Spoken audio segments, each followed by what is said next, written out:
Hello, everyone, and welcome in once again to IceCats Insider. I'm the voice of the Pee Dee IceCats, Tom Callahan, joined by head coach Gary Graham. Gary, we actually have games to talk about this week, so that's going to be fun. We've got a new player to talk about, so we're also going to get into that, and then we're going to look ahead to a busy week as well for Pee Dee. But let's start by looking back here. You get a split on the road in Winston-Salem, a team that's trying to find its way. Give us your thoughts looking back at the weekend. How'd it go for you? Disappointing on Friday. You know, we had a good week of practice, got up there early thanks to our ownership. And just, again, like we talked about, Tom, goofy part of our schedule. We haven't played a lot of games lately, and just trying to get that kind of our swag back to where we were playing before our extended break. That one Columbus game the previous Friday. Didn't really play Ice Cat hockey, and then again Friday night, same thing. This guy's trying to do too much with the puck. Instead of using each other, using our speed that we're built for, and got into some penalty trouble, which definitely didn't hurt us. Took us really out of the flow of the game. So you got to tip your hat to Carolina. They checked extremely hard. They made it very difficult for us to come through the neutral zone. They always had numbers above us. And when teams play that way, Tom, you got to play the game a certain way. You got to play maybe a style of game that maybe you don't want to play. And you got to be adaptable in your style of play. And we just were not adaptable on the fly to how they were playing us on Friday, even though we were talking about adjustments. We just didn't really buy into them and execute them. And then, Saturday night, I thought the guys really came in focused. We had a good morning meeting with the guys. We didn't have a skate that morning, but really kind of to address what Carolina really did a good job and how we were going to combat that. And, I really thought Saturday night was probably the first game all season I could say there were literally zero passengers. I thought from the 6D to the 10-4s that were in the lineup to Gonzo and Net, I thought everybody played outstanding and everybody brought something to the table. So I thought that was a really big, really good win against a good hockey team on the road. I want to ask you about adjustments because it's kind of a running joke in pro football. Oh, they're going to go into the half and make a bunch of adjustments. Everybody's like, no, they already got the game plan. They've been practicing all week. But with hockey, when you say, oh, we want to make some adjustments, can you make adjustments at the intermission? Can you change some things heading out, or does that have to be a game-to-game thing? Whoever said that about NFL or football coaches doesn't know what they're talking about. There's always adjustments. I can tell you that. I don't care what sport it is. A coach is paid to make adjustments. That's a big thing that we do because, really it's our job during the week, Tom, as coaches to get them prepared mentally and physically for the game. Now, again, once game day does start, it's usually up to the players and the horses that you're riding there in the game to get you those valuable points and get you a win. But as a coach, you're always trying to find, whether it's matchups, you're trying to find things that they're doing well, things that they're doing differently, right? So we're facing some very good teams that are coached well, and Carolina played us differently, Tom, in the first weekend we played them. So they're a lot quicker to check. Their neutral zone structure was a little bit differently, so they gave us a different look on Friday than what we were expecting. And so with that being said, we have to be able to adapt to what they give us. The old kind of saying, take what they give you, is very applicable in this situation. And we didn't do a good job of that on the fly on Friday night of taking those adjustments in real time and going out there and taking them into action. So it just took us maybe to have a bad night and be disappointed in our play, to have a realization that, hey, listen, we got to do things a little bit differently. And I thought Saturday night for both teams, it was an entertaining game for both teams. I don't feel like it was really a 6-2 game. I think it was closer, probably, you would probably agree, than what the score indicated, because Carolina did have some good moments, but we were just opportunistic with our scoring chances. But again, two teams that played a playoff style game. It was physical. Teams were getting pucks in deep. It was a heavy forechecking game for both teams. A lot of net front battles, and so I thought it was a good way for us to prove to ourselves as a team of how we need to play hockey consistently for 60 minutes. One of the things that I thought was the difference, I do want to talk special teams here in a minute, but one of the things I really felt was the difference was the play of Ricardo Gonzalez, especially on Saturday night. This guy just gives you big saves. Yeah, he gives us big saves every game we play in. And, I think for us, we generated more offensively, and it's always, any goalie will tell you it's a lot better, playing with the lead sometimes. It's kind of back and forth, the seesaw first period. We score a goal, they score a goal back and forth kind of. But then, in the second period, kudos to the guys for being opportunistic with our scoring chances. And we are doing things and playing the game the right way. And again, what we're trying to get the team to buy into, Tom, is that when you play the game right defensively, your offense will come from there. And it sounds so simple to say that, but you really got to get guys accountable to playing without the puck, and then you can start having more success. And when we've been able to score, 3, 4, 5, 6 goals this year, it's always kind of been that same common theme, is that we've checked extremely well, and we didn't spend a lot of time in our own end. And, when you're not spending time exerting energy in your defensive zone, you have a lot more legs, got a lot more go-go in a tank to play with the puck and play on the forecheck and play on the offensive. So, and that starts also with faceoffs and winning draws. And you can see, again, our new player, and I know you want to talk about him, Dee IceCats. We brought him in to win faceoffs, and he was tremendous. And he was facing one of the best centermen in the league, Gus Ford, majority of the night. And we were winning those draws, and we were starting with the puck and able to get in on the forecheck when we got fresh legs. And that's when we're really able to do kind of the way we want to play. That's that vertical, north-south, fast game in your face. Well, let's go ahead and we'll talk about IceCats and bringing him in. I mean, obviously, you bumped him up the lineup fairly quickly. And I know for Saturday you moved the lines around. We can talk about that too. But, I mean, just let's talk about IceCats first and foremost, what he brings, what you like.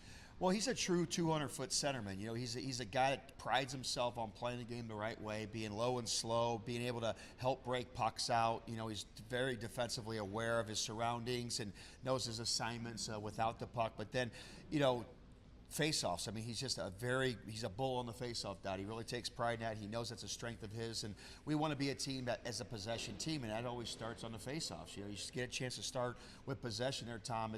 It's big to start going north right away, and so he gives us that ability to do that. And putting him with the Twins, it's kind of like that Russian 5 connection we had going out there with our deep pair and with our forward group. You could tell, that they come from the same, part of the world where they kind of play the game at the youth level, growing up through the system, how they see the game, how they kind of visualize the game. We knew that could be a good line, and that's nothing to take away from Houston Wilson. That's been outstanding with the Twins. But, we knew Huey was dealing with some stuff. He wasn't 100% physically in our system. It's very exhausting to play centerman in our system. And so moving Willie back to his traditional spot on right wing and kind of moving the lines around actually ended up working out pretty well, and the guys bought in pretty good. And, I mean, that line looked like it was, I don't want to say immediate chemistry, but, I mean, like you say, they were on the same page. I think that made the transition a little bit easier, especially when you're a new guy coming to a new team. Well, I told the guys after the win, it's tough as a coach when you change up the lines that much on the fly with no practice time, right? You always wonder as a coach, you're trying to get a spark, you're trying to get the guys going, but that it's a coin flip as to whether it's gonna work or not. I'll be honest with you. So that's where I really gave the guys credit after the game on Saturday night, is that I thought all three lines, putting Trevor Lord at center, who hasn't played center all this year, Jesse twos as we call him now, on left wing as opposed to center. He did, he did a great job moving Rivers with Gullo, getting that old Motor City kind of connection going. They had a lot of chemistry last year in Motor City, getting that line kind of back together, and then of course putting our kind of Russian flavor together. Everything kind of worked out nice, and sometimes it works right away, and sometimes it takes a little bit to get going. But I think those will probably be the lines that we see come Wednesday night. Maybe the biggest goal that I saw this weekend was Dustin Gesso finally scored. And you could see in his reaction when the puck went in the net, there was just like the monkey's off the back, the weight is lifted. That's got to be so hard for a player to carry that. Yeah, it is. I've seen guys go through it at different times. I've had streaky players, guys that get really hot, get cold, and back and forth. I've had guys that start out, really slow. Again, he's been producing. He's got a lot of assists, obviously, but, he's also been known for being a goal scorer his whole career, too. So, I think the biggest thing when we deal with that as a coach with players, number one, are you getting scoring chances, and are you going to the net? It seems so simple, right? I mean, all the goals, and the majority of the goals are scored, within 6 to 8 feet of that net. We know that. The analytics show that, right? And yet we have guys that sometimes are not scoring goals, and they don't find themselves going there. And you always, as a coach, have to challenge them. Why aren't you going there? Why aren't you stopping there? That's where it's going to happen for you. You see the way he scored that goal. It's from behind the net. He came off the side. He jammed that puck in, with Houston. It was a greasy goal. It wasn't pretty. And that's the way you got to get that first one sometimes. And, I always tell them, just stand around the net. Sometimes that shot goes off your pants or off your shin pad in the net. At the end of the year, they don't ask how. They just ask how many you scored, right? We always say that in the game. So it was good to just see him. I know how much it's definitely been weighing on him and stuff like that. But what I liked the most was not only seeing his reaction, but seeing his teammates' reaction. And I think that's the stuff that maybe the fans don't understand, is that as players, we've all been in that situation, okay? And they understand what that can do to your psyche, and they know how hard that is. And so to see the whole team really jump up on the bench and you see everybody elated for him, being a good teammate, being a friend of his was really exciting. Well, now, too, and when you say go to the net, okay, I think everybody understands go to the net. Stop at the net. Talk about that and why it's important. It's huge because several different things. Again, the fans might not understand. We had a situation where I challenged Houston. There was a rush that we had where we hit a late guy, and he was driving the net like he should, but he ended up, instead of stopping at the net, going into the corner. And then the shot came, and there was a brief little rebound there, and the goalie covered it, right? Well, if he now stops at that net, okay, he's there to possibly put that rebound home, right? And the other thing, too, that a lot of guys you have to remind them is typically where you get teams to take dumb penalties is when they perceive that you're doing something to their goalies. Defensemen, notoriously. Well, I was a defenseman, will do stupid things. So when you stop in that paint and you stop hard and you plant, as I like to call, you plant roots there, and that you spray snow in that goal and you go there the right way, a lot of times a defenseman will take a dumb penalty, and all of a sudden, boom, you're on the power play because some D-man takes a dumb penalty, or he face washes you, or he roughs you up or something like that. And you just got to get there and just kind of be an alpha dog and kind of say, this is my territory. And D-men don't like that. So sometimes you'll get a stupid defenseman to take a dumb penalty. So those happen as well. You also cause more face-offs, and you always want to start on offensive zone draw. So, and then again, the last thing is, putting pucks to the net with traffic. You might get something off your shin pad, off a skating in. So all those things, there's several different things that are great when you go to the net and stop at the net. Those are just a few examples. It's a lot of times it can be just about, hey, take the eyes of the goaltender away. Obviously, it's much harder to see the puck coming in. But the other thing, too, is I think when you talk about that puck possession game, you win the battle on the wall, but then you want to funnel everything to the front of the net. And that's where you have to be alert and aware and be able to make those moves for these guys. And we've been trying to get the guys, and again, we have a talented, skilled team. We kind of built the team like that. But again, like we talked about being adaptable, like it's not a bad thing to come off the wall and just whip it at the goalie's feet and crash the net. I think that's a good hockey play. But we're a team, and again, I don't want to take it away from him, but we're a team that wants to make that extra nice pass, that extra pretty play. And sometimes it works for us. But other times, again, when teams are checking extremely well, like Columbus checked us very well, and then Carolina did, we just have to have a grease element in our bag. And that's playoff hockey. I mean, if you look at, that's pretty much playoff hockey.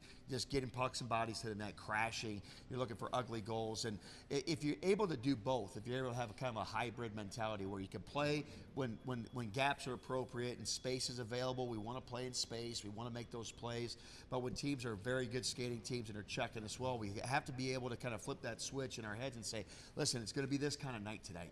Things are tighter out there. It feels tighter. They're heavier on us. They're closer to check on us than normally. Their stick details are better tonight. So let's just start getting and simplifying. Let's get pucks in behind. Let's get on the forecheck. Let's get things into the goalie's feet, get things into the blue paint, and crash the net. And that was the start of Saturday night's game. You perfectly described it. I mean, that's exactly what they're doing. Throwing pucks at the net, just going right after it and attacking it. It seems so simple, but again, the normal thing a player wants to do is look for that extra play, that extra, cute pass. And they see the highlight reels of the NHL goals in the morning when they get on their YouTube. And everybody wants to be the highlight reel thing. But again, at the end of the day, it's really about just being simple. So you get the split on the road in Winston-Salem, and I know that was a tough series going in because that's a team trying to figure it out for themselves right now. And, they didn't have a great start to the year, but it did seem like, a pretty good test in setting things up for you. Oh, before I get to that, I did want to ask you about moving Houston Wilson over to the wing. Yeah. Because you had him at center with the Twins. Now you move him back over to the right side. Talk a little bit about, you said that was his natural position. I mean, what are the benefits of putting him back over there? Well, he did a great job for me in Pensacola for 2 years playing that side, so I've seen him. Now, again, he is built for speed. That's what Houston is. He is a burner. And so now it's going to save his legs a little bit more to play that vertical north-south, not having to play down low, swarm in our coverage. A low centerman, our centermans have a lot to do responsibility-wise in our system down low. So a lot of times they're not initially on the rush. They're kind of the late guy that's joining the rush. And so this will give him a chance with Dustin to get vertical together, two of our fastest skaters for sure.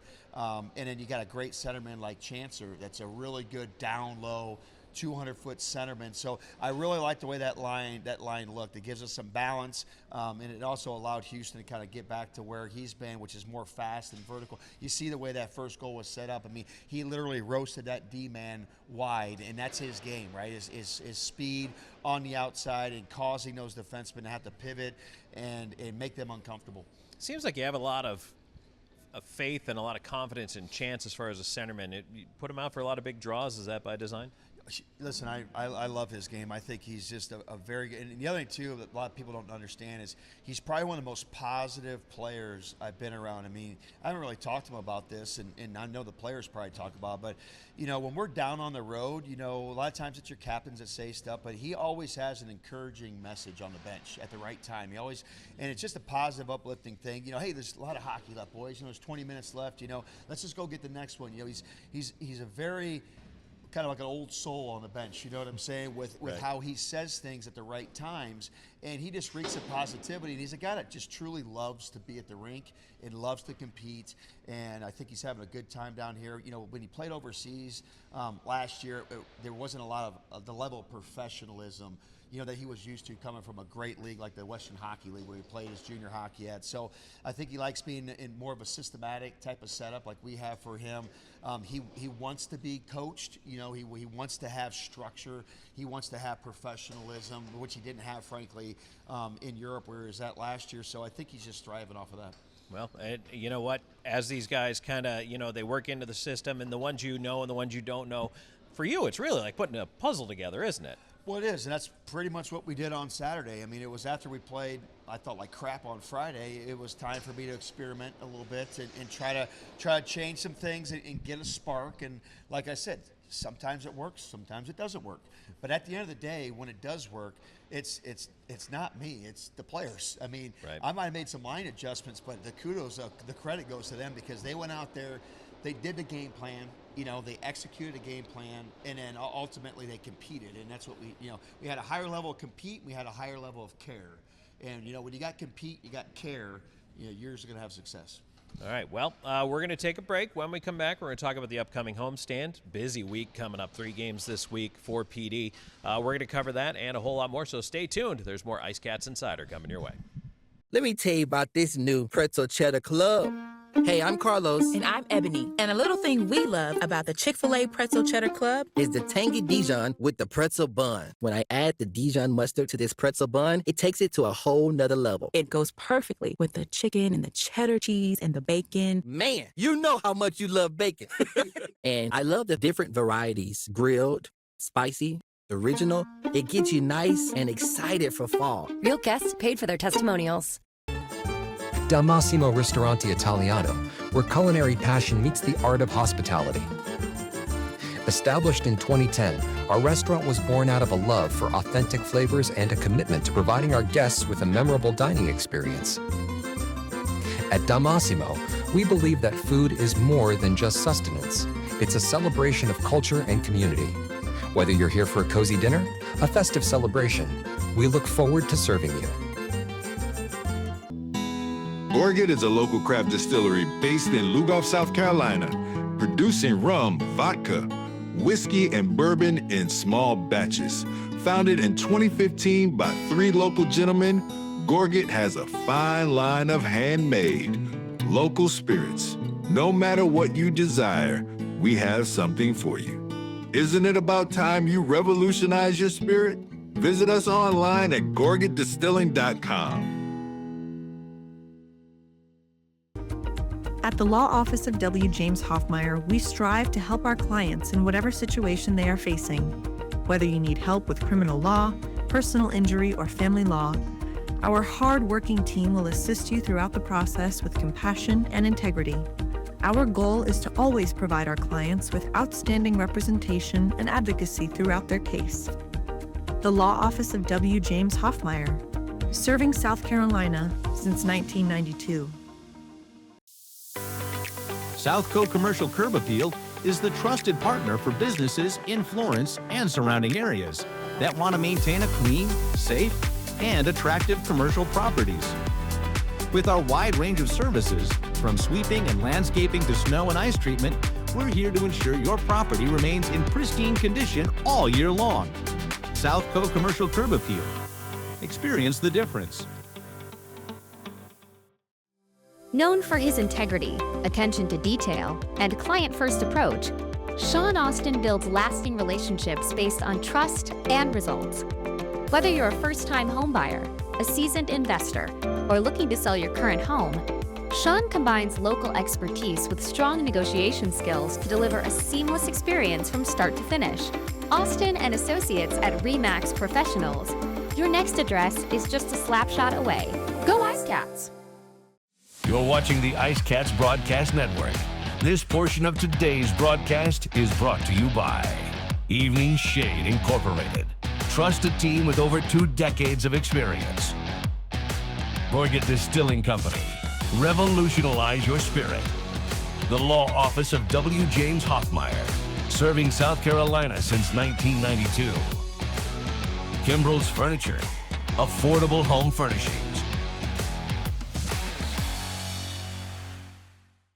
Welcome back on IceCats Insider. Tom Callahan, head coach Gary Graham here with you. Gary, we talked about last week and about getting that split on the road, but now you come back. 3 big games this week. Starts Wednesday night. All the games, by the way, at 7:15.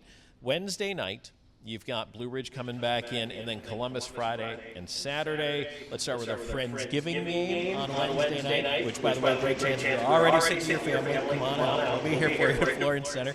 But, I mean, Blue Ridge, these guys are kind of a mercurial team. I'm not exactly sure every night what you're going to see out of Blue Ridge, because there's talent there, right? But it just doesn't always manifest. That makes them extremely dangerous. So, you know, and what I mean by that is, you know, you can, again, just like Carolina, you can look at their record and say to yourself, okay, you know, this is what they might be, but then you can, you know, they have a lot of talent, you know. Teams might not be winning for several different reasons, right? I mean, I've been on the good side of it, the bad side of it. I mean, what I'll tell you about Blue Ridge is that, you know, they had a very similar weekend to us, Tom, where they didn't play their normal hockey on Friday against Port Huron. And then Saturday night, big response. They played outstanding, probably the best game of the season that they had in terms of physical play, in terms of their execution of their details, their systems. So they're going to be a very excited team, seeing that, knowing that, okay, this is how you play to have success against a good Port Huron team. Their coaches have the same message that I'm having. He said, listen, we're going to play that style. We're going to take it into Florence on Wednesday. That's their message. Ours is very similar. We just played a very good, systematic road game that we just played, and we're going to try to do the exact same thing on our home ice. So very similar storyline in that regard. Both teams are very high, very confident coming off of their teams both playing a very good game against a good hockey club. So, you know, in terms of personnel, yeah, the personnel is going to look a little bit different. They had a call up. They have a guy down. But again, you know, they're really led by a very good coach. Jimmy's a heck of a coach. He does a really good job with them. They're going to want to be physical on us. I know that for sure.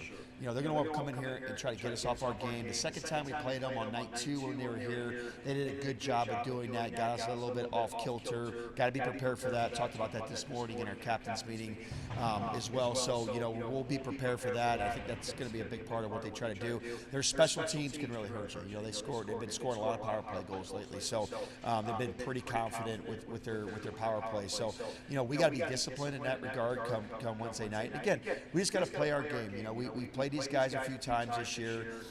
There's been some highs, some lows through the series, and just kind of be aware of what they're doing. But more than anything, Tom, we just got to play ice kind of hockey. I mean, that's really what it boils down to. Before we talk about the matchup and seeing this team previously this year, you mentioned the special teams, how their power play is clicking. The penalty kill for Pee Dee has been extremely sharp. What do you think has been the key to that? You know, just guys getting bought in. You know, our anticipation reads. You know, we made one mistake on the power play goal that we gave up to LaBelle the other night, where we just had one quick, not the correct anticipation read, where we gave them the time and space to make the play that they want to make it, and they had a good shot they executed. You know, I didn't like the fact that we didn't get a shot block there. You know, that's something that, you know, we normally expect when that breakdown happens right there. So, you know, I think we could be better in that department as well. But I thought Carolina, they got good personnel. Their power play was good. They had some chances. I thought Gonzo made some great saves. But again, we're looking to get better always on power play penalty kill. It's a big focus during the week when we practice. We practice a lot of special teams all the time because it just plays such a big part in a league, frankly, that calls a lot of penalties. This is a new league for me, and it's probably of the coast and from the SPHL where I've been more recently. There's definitely more penalties in this league. So just for me as a coach, having to adjust that. Sometimes in those previous leagues, we might only get 1 day of special teams practice, depending on the itinerary, where normally we're trying to get at least 2 full days of it here. Fans may not realize, although I try to say it as much as I can because I believe it, killing penalties is the hardest job in hockey. It is the hardest thing to do. Well, the one thing too in our system is that, and that's just what happens kind of to us on Friday night, is we have a lot of guys that we feel comfortable penalty killing. All of our D get reps. We're comfortable with all of them. There's probably, if in our 10 forwards, there's probably about 6, 7 of them that we really run more than the other guys on PK. Where it gets, but it's a very, as you know, it's a very taxing PK system we run. It's very aggressive. There's a lot of skating in it. And so when you run into multiple penalties, like we ran into Friday night, it can really tire those guys out. And that's essentially what happens. So our PK system works good when we're only taking 1 penalty every so often. So we got those legs basically to execute it. But when you're in a situation where you're taking a penalty, and then a minute later you're taking another penalty, then another minute later you're taking another penalty, which kind of happened to us on Friday night. That system that's predicated on anticipation and being quick to check and quick to reads, all of a sudden you're just a hair slower, and that hair slower gives the power play time to make that extra pass that beats that system, and that's kind of what happened to us on the one power play goal that happened. So when you run into a situation like that, I mean, obviously you're saying on the bench, hey guys, they're calling everything tonight, just heads up, but when you have back-to-back penalty kills, you as a coach, I mean, do you start thinking about maybe trying to put a guy out there you don't normally put out there just because of the energy expended? It's a great question. We actually did that. We had some guys, that we know are capable. I mean, I know Lordo got out there on some kill. Eli Rivers got out there on some kill. Twos got out there on a kill a little bit. So we did have some different guys. I mean, normally, it's usually the first 4 guys that we've always been rolling, right? That usually have that kind of job to do. But we're confident in another 4 guys or so usually killing because they do get some reps. And everybody's got an understanding of what we're trying to do on the PK. So when that does happen, we need fresh legs, and that's where again I am willing to trust some other guys in a game situation in real time. It's nice to have that trust. I mean, that's why you build your roster, right? As a coach, you know your guys. Absolutely. And it's great for those guys that don't maybe kill a lot when they do get that opportunity, because it's their moment to shine, right? Like they probably, anybody that will tell you that they don't want to be playing in all situations is lying to you, So, it's their moment to kind of prove to me, like, hey, listen, I can go out there and kill too. You need to consider me for the penalty kill. So it's a good opportunity for those guys to prove me wrong. It's a bit of a badge of honor too. I mean, because it is hard work. It is something and not every guy can do it. Right. Yep. So if you're proving to the coach, hey, I can play in all situations, that's a big deal. Absolutely. So, all right, we've got Blue Ridge coming in. We covered that. I want to talk about the season series with these guys because fans, you guys have seen them a couple of times already here in Florence, so fans are probably saying, okay, you said they've changed a little bit and they're trying to figure it out, and I feel like a lot of teams are trying to figure out who they are early on. How much of what we've seen here at Florence Center do you think is going to be the same team? How much is going to be different? What should fans expect? It's been a little bit. I expected a different thing, just like we've seen a different Columbus team. Really, again, I think I said it on the last coach's show, most of these rosters in the first, up until pretty much Thanksgiving is usually what I say, December 1st, roughly. Everybody's still trying to find their identity. Now, I will say with Blue Ridge, they do have a lot of returning players, and that was a big thing that we kind of talked about early in the season when we first played them, is that they had a lot of their key returning guys back, and they had a good run last year, and so they have that chemistry already. So, that's a big thing for them, and they still continue to have that, even though Heitzler did get called up to the SPHO, who's a big player for them, but again, they have a lot of depth up front, so they can come at you.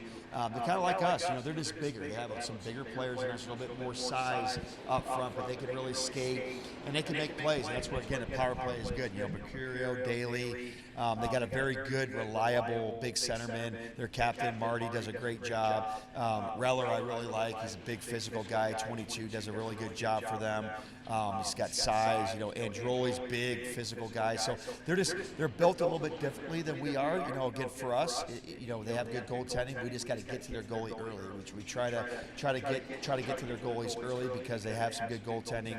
And frankly, for us, if we can get our mojo going early, we're always a better team. So it's always going to be a part of our message. Probably the same message every coach has. Right. Everybody wants to have a good start, let's be real. But it's something that we feel is really important to our club, is kind of getting that momentum early on right away. We've seen that with our team this year. So, again, and they're coming in right now after, again, a good win on Saturday, and they've lost a few to us. And so they're going to be motivated to beat us. I mean, they're going to be very motivated. And we play these guys a lot, too, right? So even though we're not in the same division, which kind of makes it weird when you have so many points on the line with a team that's not really going to be something that's going to be hurting you, win or lose, in the playoff standings per se. So, most of our games are against division opponents, whereas a lot of these games are not, but still the points are important. Well, I mean, still a regional rivalry, right? It's pretty easy for fans to travel. I agree with you, and I think we probably will see some of their fans. I know when we went up there were some fans that made the trip, which is pretty cool. And, I think, again, as the season goes on, with us being a new club, these rivalries, these storylines are going to be even better. I know this much. Carolina was really friendly to us the first weekend, and now you get more deep into the season. It didn't feel as friendly this past weekend. Shocker. Yeah, that's a surprise. There were some Pee Dee jerseys. I wanted to ask you about that, because when fans travel, I mean, what does that mean to the guys when you see that? Well, they love it. I mean, again, fans, coaches, we all love it when we get support on the road. It means the most to us, and guys going out to the bus and signing autographs and stuff like that. I mean, listen, that's what we want to do. We want to be engaged with our fan base, engaged in the community. So, players like that. I will say this is that of all the teams, and I know some teams have been traveling into here and stuff, but for a first-year team, I've been very impressed with the amount of fans of ours that have been traveling to away games. Extremely impressed, even in Columbus, which is not an easy drive. When you got to go through that Atlanta traffic, what a nightmare! I forgot. Atlanta. So when I used to, the only other time I coached in that Columbus rink was coming from Pensacola. Okay. So it's a little bit of a different different logistics, yeah. right? So I have never come from the northeast side where you have to go through that traffic. What a nightmare. Yeah, it can easily add 2 hours. Oh, it was miserable. Even when we left that night, when we were driving back, I think our bussie said, I might have been finally asleep on the bus, but there was somewhere, I think when we hit Atlanta, like it was still busy, like around 1 a.m. I mean, on a Friday night, it's like a lot of traffic down there. So, for the fans to endure that, to go down there, that meant a lot. Yeah, absolutely. And speaking of which, Columbus is coming in after, so 7:15 on Wednesday, you got Blue Ridge, and then Friday, Saturday, then you've got Columbus. Now, that game in Columbus, that one, it almost seemed like two different games within 3 periods of hockey. I thought that was a really interesting matchup, because I felt like both teams at times had the advantage. But when you go back and you watch that tape, what do you think of that one? Well, they were very opportunistic with their scoring chances, and that's usually what needs to happen for a team to win a hockey game. But we came in. It was their home opener. We knew it was going to be a hostile environment. What an environment. Good job for Columbus's organization. Had a big crowd, they were loud. The sound system sounded great in there, and it was an intimidating setting. Great for our young hockey team to kind of go into that hostile setting, big crowd, and it's always a challenge because they've got a lot of pent up, kind of energy. Basically, they've been on the road for how long, waiting for their home opener, right? So we knew it was going to be a good challenge for us. So we wouldn't have a good first period, and we did. We had a very good first period. Where we lost, it was in that second period. We lost some momentum. We took some bad penalties, had some bad puck management, turnovers, and then got behind the 8 ball a little bit. And in the third period, we were able to get back into it a little bit. And then right after, I believe we scored, and we let up another one, and that kind of was a bit of a deflator, right? So, we got better. I thought they played very good hockey. That was a very good hockey team that night. And we need to see that because this is a team that we're going to see a lot this year. Obviously, they have their organization has won a lot of hockey games at this level. They upset the best team in the league, Athens, last year in that first round. They're a very capable team, a very well-coached team. So, we know, and they're an older team, so they're a team with experience too. So, anytime we play those guys, it's going to be a challenge. And their goaltender, They got two capable goalies, but the one goaltender, Wah, has played very good against us both games. So he played very well when we lost here. We put up, the first night, our home opener, we lost to him in a shootout. We put up 63 shots at the net, shot attempts, and we had like 48 shots on goal, and we scored 2 goals. He played extremely well that night, and then that night he also made some very big saves and some critical moments too as well. So he's felt confident against us. So they have Babin too, who's a very good goalie. So they have a team that's really built from the net out. Their D-corps is very mobile. I think they have one of the better D-corps in the league too as well. But we didn't test them like we should have on Friday night with our speed. And again, that's where, like I talked about, Tom, on that Friday night game against Carolina, we were trying to do too much with the puck instead of using our speed to our advantage. We made it easy for the opposing team to defend us, and that's not what we want to do. I want to ask you a question before we leave goaltending, because Babin's a lefty. As a coach, as a player, does that make a difference? It does when you talk to shooters, for sure. It's just that setup look, But Babin's been in this league for so long that all the guys know him, and he's a very, very good guy. I had him in Pensacola last year. I love him. Very good goalie. Competes like crazy.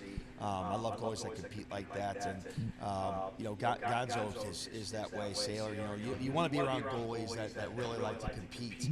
And they're okay in practice sometimes with getting bumped in practice when guys are trying to go to the net hard and stuff like that, because they know that's how they get prepared for the weekend, right? So, you want to put yourself in those situations to where when it comes in a game, come Friday or Saturday, that I've been dealing with some chaos around my net front. I want to practice with some hostilities around me in the net front sometimes. So that always presents some interesting dialect between players sometimes during practice. I'm sure it does, but you know what? Hey, keeps it lively, right? Keeps it lively, and that's what I say. I mean, the really good teams I've been a part of in my career had very competitive players that practice hard against one another. And, that's not something that we should be embarrassed about. It's not something that we should look at as a negative. Obviously, we got to walk that line. We don't want guys necessarily fighting in practice, but when you can get that compete level extremely high in practice, that's how everybody gets better. And that's basically my job as a coach, is to try to kind of foster that environment as good as possible while pushing the envelope. So when the games come on Friday and Saturday, the games almost feel like a little bit easier, and I'm not saying it's never going to be easy, but just try to get that feel a little bit, so where it's not like, if we practice this way during the week, and all of a sudden in the game it feels like everything's so tight on top of me. We got to practice that way too. So Wednesday, Blue Ridge, Friday, Saturday, Columbus, all 3 games at 7:15. Come on out and join us. You can always get your tickets at the Florence Center box office, or, of course, on Ticketmaster, and go to Pee Dee Pro Hockey for the schedule, standings, all that and more. All right, when we come back, Gary, I'm going to ask you your thoughts about some hockey cliches. So be ready. Bring it. All right, back with more IceCats Insider in just a moment. Get ready to savor the flavors of our long-standing family recipes, bursting with authenticity and love. Indulge in the vibrant colors and aromas that create a fiesta for your senses with every bite. Your journey through our menu is a delicious adventure guided by tradition and the freshest ingredients Mother Earth has to offer. Come join us at 842 Woody Jones Boulevard in Florence. Order online at margaritasmexicanrestaurants.com. Margaritas. Experience the love in every bite. McLeod Health is committed to helping you obtain a healthy lifestyle and improve your overall health. Medically trained in the areas of fitness and nutrition, we can help you reduce your risk for certain diseases and live a long, healthy life through fitness and wellness programs, community health education, and 2 medically based wellness centers. McLeod Health is with you on your journey to better health. Discover a new you at McLeod Health and Fitness Centers. Looking to score big with your printing? M&M Printing and Graphics is your hometown team. From flyers, business cards and posters, to vinyl graphics, banners, and outdoor signage, we do it all. Whether you're promoting your business, cheering on your team, or bringing your brand to life, we've got the players and the skills to make it happen. Visit mmpg.us or call 843-662-2412. M&M Printing and Graphics, the official printer of the Pee Dee IceCats. The Pee Dee IceCats are lighting up the scoreboard, and Powers Properties is proud to be the official housing provider. Looking for an apartment? Powers Properties has you covered with modern apartments, convenient locations, and a team that puts you first. Just like the IceCats, we know what it takes to win, on and off the ice. Score big with Powers Properties. Relax, you are home. No matter which sport clips you walk into, you'll know it's special, and just for you. Our stylists don't guess your best cut. They are experts in men's and boys' hair. Our cutting zone has all the basics and specialized equipment, from our comfortable cutting chairs to an array of specialized cutting tools and clippers. We got you covered. Visit Sport Clips of Florence today, located at 1940 Hoffmeyer Road, Suite D. We are the pros in men's hair. Welcome to Seminar Brewing, where craft beer meets culinary delight. Located at 551 West Lucas Street in the heart of Florence, we offer an unforgettable experience for beer enthusiasts and food lovers alike. Pair your favorite brew with our mouth-watering menu.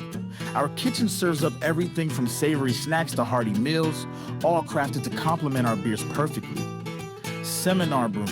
Taste the difference that local passion makes. You're watching the IceCats Broadcast Network. This portion of today's broadcast is brought to you by McLeod Health and Fitness Center, the wellness leader. Austin and Associates. The right agent can lead the way. Hertz Car Rentals. Smart deals for any destination. Sports Clips Haircuts. The pros in men's and boys' hair. Welcome back on IceCats Insider. Tom Callahan, head coach Gary Graham. Gary, the folks probably hear a little crashing and banging in behind us there. They're getting the ice ready for this week's game. So they had a big show here this weekend. You, as a matter of fact, yourself stopped by, did a little Christmas shopping. I did. My wife collects nutcrackers, so I bought her a couple nutcrackers and wanted to support the local businesses. And kudos to the work crew again, men at work behind us here. You know, it'd be interesting to see kind of like do like a time lapse of like watching a rink get set up. I think the fans, if we could do that somehow, it'd be kind of cool to post one day. I don't know if they have a camera here that could do that, but a lot of work goes into, if you were here at the Jingle Bell Market to see what this work crew does to get the ice set up, it's a lot of work. It's all hands on deck. So we actually have, again, we're recording this, obviously pre-recording this. We have an interesting day today on a Monday where we normally practice in the morning for the fans. We actually practice this afternoon. So they're hard at work getting our ice set up for our practice this afternoon. There you go. And there's a joke in there somewhere about you being your wife's favorite nut. Yeah. But you might be a tough nut to crack. Yeah. Well, I just say that she's a good ball breaker. Can I say that? Yeah. Well, you just did. There you go. Yeah, there you go. It makes sense. She likes nutcrackers. There you go. Let's just put it that way. There you go. Yeah. Okay. So as we talk about, everything coming together here, I had some thoughts, and I wanted to ask you about some hockey cliches and really sports cliches. But one thing, too, I wanted to get your opinion on that is not cliche in this league. It is a 3-2-1 point system, meaning 3 points for regulation win, 2 if you win overtime or shootout, and then, of course, you get the 1 for if you go past regulation. How do you feel about that? I don't like it one bit. No? I hate it. I'm still not even used to it. I'm so used to saying, like, hey, boys, let's go out and get 2 points tonight. I've coached for so long. I'm so used to saying that. Guys will have to remind me, Nick will have to say, like, we actually won 3 points, I have to keep reminding myself of that. So I can't stand it. I hate it with a passion. So there's that answer. Okay. I personally like the 3-point system, so I'm good with that. Okay. I think it rewards. It's like politics. We can agree to disagree. That's right. That's right. Conversation, still be friends. I mean, but so does that change your coaching at all when you know that it's an extra point if you win in regulation? No. But it's a good question. But no, it's just now again. Maybe could that strategy again? I've never coached in this type of setup before. Well, let's say we're getting down. Let's fast forward into end of March, early April, or something like that. You're hunting playoff positioning, something like that. Could there be a world where you might start looking at that? Yes. What would be really interesting is if on the last day of the season you need the 3 points, would you pull a goalie with a game tied to try to win? Well, these type of setups. So like when I used to coach, the one year when I coached my son's AAA team, the year of COVID, when my China contract, we didn't have a season, so I was coaching my son's U16 AAA team. When you go to these youth tournaments, they have this system, that 3-2-1 system. So a lot of times when you're in that round robin bracket system to get to like the semis of the tournament, you have to make coaching decisions like that, you know, or a lot of times in that system too, it's like goal differentials is also another tiebreaker. So, you know, you're trying to do dumb stuff that you would normally do. You know, if you know you got to win by 2 goals, you're up a goal and you're pulling your goalie or something stupid like that, you know, just because you want to get to the next round. So, you know, I'm more of a purist. I don't think that we should be doing stuff like that. I think you play the scenarios out the way it should be played out. But that's just my opinion. Well, okay, that one I can agree with you on because I don't like when teams run up scores unnecessarily. But especially college sports, I think because of the ranking systems, you will see things like that. They almost have to. Yeah, I agree with you. I mean, it's like, you know, the other thing too, on the flip side, especially like with football and stuff like that, you know, before they did the playoff bracket system, it really was bad, right? You know, teams are beating everybody by so much. And then you got players that should be, are playing reps, top players that shouldn't frankly be playing due to injury risk, right? But they're still playing them because they want to get X amount of points and they got to beat a team by so much and stuff like that. So I'm really glad the NCAA went to that playoff system for college football. Okay, let's get into some cliches here. First one, hard work beats talent. Hard work beats talent. Wow, yeah, it is a good cliche. Depends on what level. I will say that. And again, there is a fluidity to that thing. I think, well, I got to answer it straight up. I'm going to say no. Okay. Yeah. Okay. So now, again, if you talk about the NHL, I mean, typically, again, usually the team, I mean, look at Toronto right now without you know, Matthews and who else is hurt up there. Well, obviously they traded Marner away, but like Toronto right now, you take away 2 guys that scored 50, 100, you know, 100 points a season, 2 guys. It's going to be really tough on that team to do anything. I think at the NHL level, it's even more apparent. Now, down at these levels, I will say, I think the hard work can beat talent is definitely more of a valid point in the single A level and maybe potentially into the ECHL level. But once you get to the American League or you get to the NHL, it's a little bit different. This one follows on to a discussion we had earlier about the penalty kill. Your goaltender has to be your best penalty killer. Agree. Okay. So, what does the system then matter on top of that? You know, some guys run a diamond. We're aggressive, box, passive box, aggressive box. So typically a coach will design his PK system based around his whole philosophy, which our philosophy is quick to check. So we want to be quick to check everywhere. So our system is quick to check. We want to be quick to check on our forecheck, quick to check in our swarm, D-zone coverage. On our PK, it's just so it's trying to keep your mindset the same consistently throughout everything that you do. Now, again, if you have a bigger goalie that's taller, that really can kind of see over everything, you'll have some teams that play more diamond because you know you're going to invite more shots from up top, which are easier saves for taller goalies that can kind of see over traffic and stuff like that. But again, it's to each their own. You know, there's, you know, I'll tell you this. You know, coaches, systems are.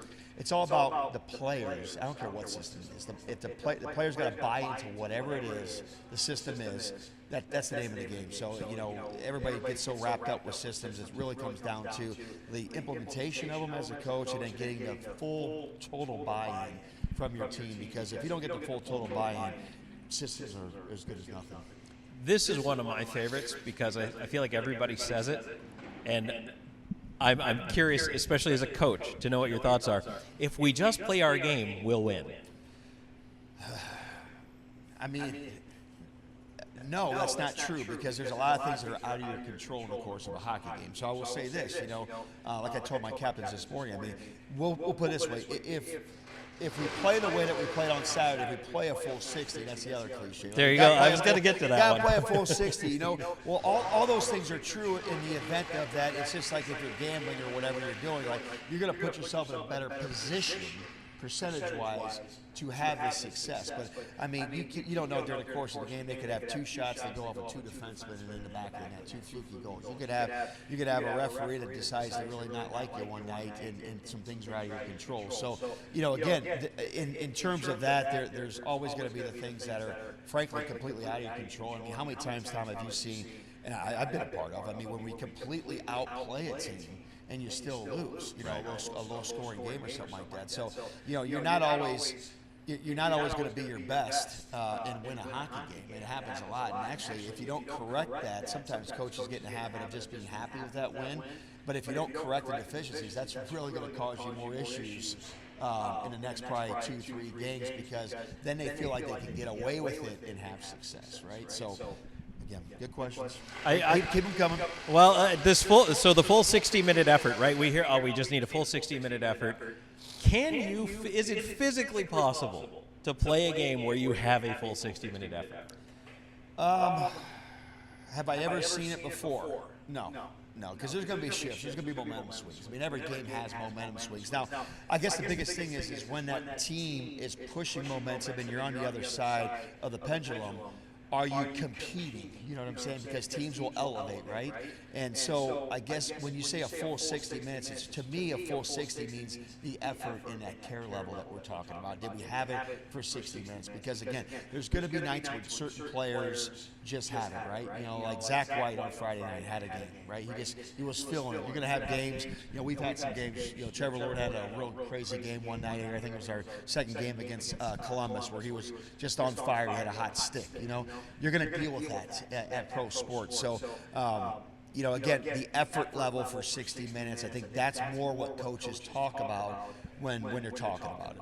See, that, and I always thought that was an interesting thing, too, because, I mean, I'll say about teams, it's like, oh, boy, you need a 60-minute effort tonight. But really, I think when you're talking about that compete and that pushback, that's really what we're saying here is the fire in the belly for the team. Exactly, because again, it doesn't matter. Just like the Philadelphia Eagles Cowboys game. Look at the momentum swings last night. You know, I mean, there's just every sport is going to be a lot of peaks and valleys during the course of the game and stuff like that. So it just means the other team is making a good push and you're on the right side of momentum. And momentum is a very tricky thing. When you're on the wrong side of it, it can feel like this insurmountable hill that you got to climb that you just cannot find your way out of, you know.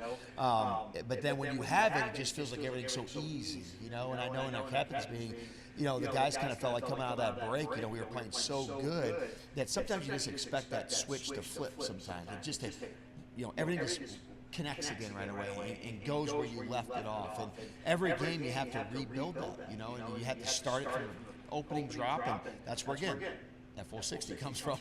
Right. So here's one for you, too. Parity is good for the game. Yeah. Do you believe that? I really do. I 100% believe in that. I mean, that's why I can't stand. I used to be a baseball fan growing up, and I can't even watch Major League Baseball. Sitting here with a Cubs hat on. I mean, I just like the hat, honestly. It just matches a lot of my black and white all the time. But actually, I'm a Tigers fan, believe it or not. So I have Tigers apparel. You'll see me rocking. But a lot of my buddies are Cubs fans, so maybe it's just pity for them or whatever. But I will say this with baseball. I mean, it's just like you're buying championships anymore. I mean, in the fact of the NBA, I mean, it's just like, you know, these guys get the demand where they go and they super stack these certain teams and stuff like that. I mean, I don't like it. I don't like it. I like parity. That's why I've kind of liked the NFL with the way they deal with the salary cap and stuff like that a little bit more. I mean, you see everybody got mad with what Vegas and Florida started doing with working the salary cap with the IR spots and stuff like that in the NHL. I mean, if an organization is being creative with how they're cheating the system, I mean, if you're not cheating, you're not trying. Especially at pro sports. But, you know, the thing with baseball is you know, these small market teams, you know, when a small market team does good, I always root for them. If I am going to watch baseball, just because I know how hard that would be. Like for me as a coach, if I was coaching with a crazy low salary cap and I had to play Athens or somebody, and I was just, you know, I would just be upset about that. You know, so you know that's why I love that movie, Brad Pitt, Moneyball. Love that movie. You know, when they would show, you know, what the Yankees roster was paying and what their roster was, their salary cap roster was, and you just want to root, you know, after that underdog, you know. And so I do like parity. I think it's good for sports. So I want to ask you then about you can give me either your favorite cliches or ones that you sprinkle in a lot or ones that you just absolutely cannot stand. If you never hear it again, you'll be fine. Give me some examples. So, okay, I'll try to pull for some post-game athlete interviews that I've heard. You've done a lot with different coaches. The my favorite is, well, it wasn't me. It was a total team effort out there tonight, and it was the guys. When this guy just scored 5 points tonight. Right. Well, if I'm a coach, I'm going to obviously compliment that player that had an unbelievable night. That's obviously what you want to do. I mean, for me, what did I say that you might hear coaches say that I really believe in? That's a cliche. Is that the wins are for the boys, the losses are for the coaches. I really believe that because at the end of the day, a coach, our job is to get them prepared build that roster. There's a lot of work behind the scenes we do, but I do think that coaches get way too much credit for winning teams, and I think they get way too much blame for losing teams. It's probably somewhere in the middle. But, when a team has success, the ultimate praise and credit always goes to those guys on the ice that are out there grinding and sacrificing for each other. But yeah, there's a lot of things. I'd have to hear some things that are. If you had some that you could throw at me, I don't know why my brain's not bringing up any cliches. It's because we all think in cliches. Now my guys will probably tell you that I say a lot of off the wall things. Okay, and a lot of my stuff is I have a sixth sense of humor. So a lot of times I will pull in references from movies and pull in different things, and and everything I say is nothing's ever thought about. I've never done a speech off a piece of paper in my life, and I've done a lot of speeches in front of Rotary clubs, UAW halls, honors classes at high school. Everything I always speak is off the cuff, so you never really quite know what you're going to get when I do speeches, because I just kind of go off, and I'll usually stay on topic, but I don't usually speak in cliches. Okay, that's interesting that a coach would not speak in cliches. One that I always hear when a team loses, and they may have injuries, like the Toronto Maple Leafs right now, you could hear something like, well, we don't want to make any excuses. Right. And then they proceed to make excuses. I do see coaches do that a lot, yes. And I might have even been guilty of that when I talk. Yeah, I talked about our schedule this month is kind of crazy with one game in 2 weeks. And I think I actually said that maybe to you on that Friday in Columbus, whereas like we don't want to make excuses for the boys, but our timing has got to be a little bit better, or something like that, because we were just off for that whole week or something like that. So I could probably find myself, if you pull up interviews from me, I'm sure we could laugh at them and say, Gary, you're lying right now. Here you said this, and I'm like, you got me. I actually have started saying this instead. I'm like, here are some reasons, not excuses. Okay. So reasons, not excuses, because look, things happen, right? Your schedule's wonky, your players get hurt. Like that's sports. It is, and like I said, I know which one I'm guilty of. Oh, okay.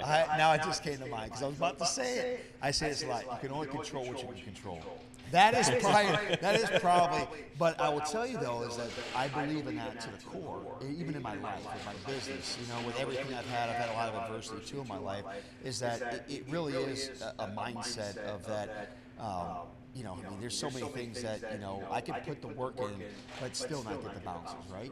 That's the whole thing, right? So again, if you want to focus on, all the negative, you're just going to keep stewing in your mind on the negative as opposed to trying to find a positive outlook on something like that. So, I think that's a big thing. I'll always use that expression. Let's just talk about it like if I'm talking with Tubes, Dustin Rousseau. If he's not scoring goals, I'd say that constantly to a player. Hey, get out of your own head. You can only control what you can control.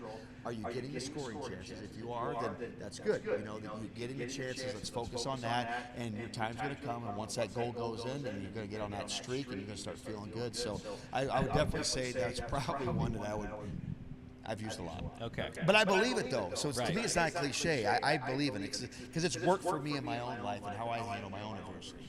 Well, I think that's a great positive note to end on here, Gary. Listen, I'm a positive guy. There you go. All right. Well, I'm positive that we're going to play 3 games in 4 nights this weekend. And I'm positive the fans are going to show out in droves. Yes, absolutely. So, hey, if you're not sick of your family by Wednesday night, Friday night, we'll see you then. But no, seriously, come on out and join us, 7:15 each game this week. Blue Ridge on Wednesday, Columbus on Friday, Saturday. My thanks to head coach Gary Graham, and my thanks to you for tuning us in. I'm Tom Callahan. This has been IceCats Insider.